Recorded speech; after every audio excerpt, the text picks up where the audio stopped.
So guys मैं आपको बता रहा था कि कैसे जो है वो एक सेगमेंट का है ना टच का फाइबर एक हमारे पास एंटीरियर स्पाइनोथैलेमस ट्रैक्ट में ज्वाइन होता है, दूसरे का फिर किस तरीके से ज्वाइन होता है, मतलब फाइबर्स किस तरीके से ट्रैक के अंदर कंपाइल होते हैं, हम वो डिस्कस कर रहे थे। हम अभी क्या डिस्कस कर रहे हैं कि फाइबर्स जो हैं डिफरेंट स्पाइनल कॉर्ड लेवल से किस तरीके से एक ट्रैक्ट के अंदर कंपाइल होते हैं।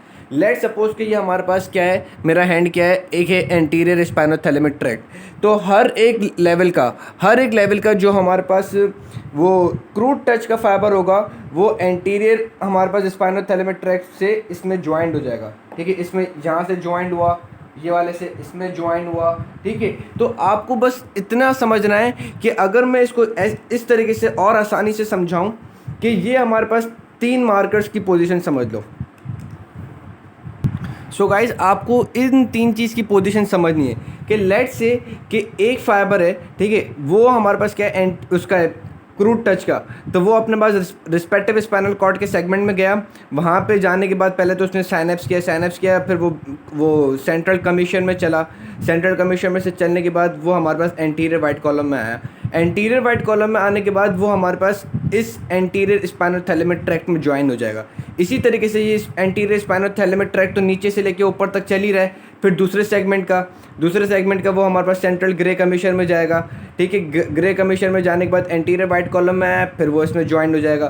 फिर ये ऊपर चल ही रहा है। फिर तीसरे का वो अपने उसके अंदर से गया, स्पाइनल कॉर्ड में आया। फिर सेंट्रल कमीशर से हमारे पास इसके अंदर एंटीरियर वाइट कॉलम से इसमें ज्वाइन होता रहेगा। इसी तरीके से जो हमारे पास लेटरल के हैं, लेटरल वाले वो इसमें चले जाएंगे और पोस्टीरियर वाले जो हैं वो इसमें चले जाएंगे। ठीक है, तो बेसिकली हमारे पास ट्रैक्स जो हैं वो किसके अंदर चलते हैं, वाइट कॉलम में। अब एंटीरियर वाइट कॉलम में हमारे पास एक स्पेसिफिक ट्रैक जाता है जिसको हम कहते हैं एंटीरियर स्पाइनोथैलेमिक।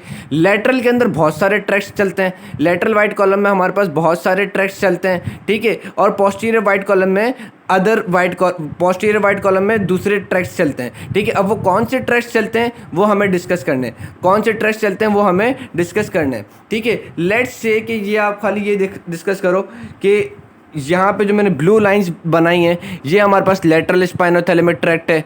इसी तरीके से ये एंटीरियर, ठीक है, एंटीरियर ये है डस्टर जो है वो एंटीरियर, फिर ये लाइंस लेटरल, और ये बिल्कुल पोस्टीरियर से हमारे पास चल रहा हो एक ट्रैक्ट, और इस पोस्टीरियर वाइट कॉलम में अलग से ट्रैक्ट चल रहे हो। मेरे पास इसकी पिक्चर भी है, let me show you. So guys आप इस पिक्चर में भी देख सकते हो कि जो ब्लू से जो भी बना हुआ है वो है हमारे पास सेंसरी ट्रैक्ट्स। ठीक है, सेंसरी असेंडिंग ट्रैक्ट्स, और जो रेड से जो बना हुआ है वो है हमारे पास मोटर डिसेंडिंग ट्रैक्ट। अभी हम खाली किसको डिस्कस कर रहे हैं, अभी हम खाली सेंसरी ट्रैक्ट्स को डिस्कस कर रहे हैं और उनकी अरेंजमेंट हमें देखनी है इन द वाइट कॉलम्स। अब आप यहाँ पे देख सकते हो कि हमारे पास है ना धीरे एंटीरियर वाइट कॉलम, ये है एंटीरियर वाइट कॉलम। ये हमारे पास क्या है, anterior white column. Anterior white column में हमारे पास देखो सिर्फ 2 ट्रैक्स आते हैं। एक जिसको हम कहते हैं एंटीरियर स्पाइनोथैलेमिक यानी कि स्पाइनल कॉर्ड से थैलेमस तक। ठीक है, उसके बाद दूसरा आता है स्पाइनो ओलिवरी। अभी हम डिस्कस करेंगे, डिफरेंट ट्रैक्स हैं, आपको सिर्फ और ये देखना है कि इनकी अरेंजमेंट क्या है। कि ये हमारे पास एंटीरियर कॉलम में इतने सारे ट्रैक्स हैं, फिर हमारे पास लेटरल कॉलम में इतने सारे ट्रैक्स हैं, और फिर पोस्टीरियर कॉलम में ट्रैक्स हैं। ठीक है, ये चीज़ समझ में आ गई। अब हम एक एक ट्रैक को डिस्कस करेंगे।